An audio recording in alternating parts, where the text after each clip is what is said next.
Père et du Fils et du Saint-Esprit. Amen. De l'Évangile de Jésus-Christ selon saint Luc au chapitre 24, au verset 35 à 48. En ce temps-là, les disciples qui rentraient d'Emmaüs racontaient aux 11 apôtres et à leurs compagnons ce qui s'était passé sur la route et comment le Seigneur s'était fait reconnaître par eux à la fraction du pain. Comme ils en parlaient encore, lui-même fut présent au milieu d'eux et leur dit : « La paix soit avec vous. » Saisis de frayeur et de crainte, ils croyaient voir un esprit. Jésus leur dit : « Pourquoi êtes-vous bouleversés? Et pourquoi ces pensées qui surgissent dans votre cœur? Voyez mes mains et mes pieds, c'est bien moi. Touchez-moi, regardez. Un esprit n'a pas de chair ni d'os, comme vous constatez que j'en ai. » Après cette parole, il leur montra ses mains et ses pieds.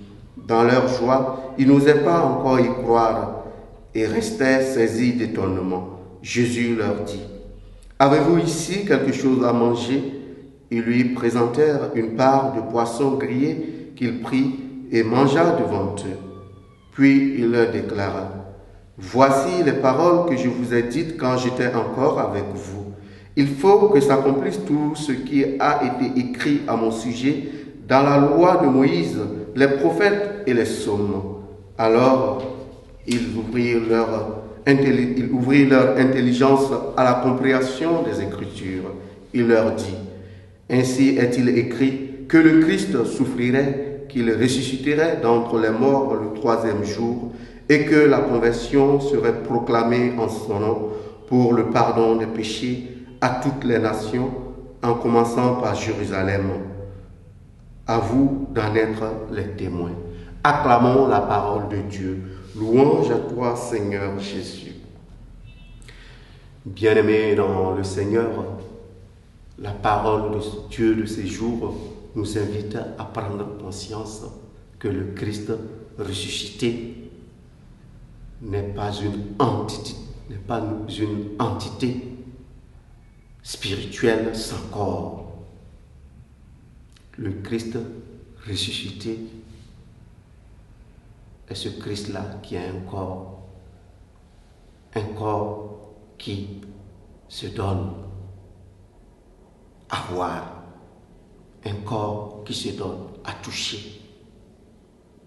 Et si le Seigneur se donne à voir, si le Seigneur se donne à toucher, on pourrait dire qu'il y a deux raisons fondamentales. La première raison, c'est pour nous aider à sortir de nos peurs. Autrement dit, la foi doit nous aider à dépasser la peur. Et la seconde raison fondamentale, c'est que le mystère de la résurrection ne peut se comprendre en faisant abstraction de la passion, de la souffrance du Christ. C'est pourquoi le Seigneur nous montre ses mains qui portent encore la marque de la passion. Cette passion qui nous invite justement à comprendre que la souffrance n'a pas le dernier mot lorsqu'on est capable de faire le saut de la foi. Au cours de cette journée, nous allons demander au Seigneur qu'il nous aide à grandir dans la foi au ressuscité, de telle sorte que lui-même puisse prendre corps en nous, de sorte que nous puissions prendre le chemin de la conversion pour devenir aussi des témoins de cette résurrection. Loué soit Jésus-Christ.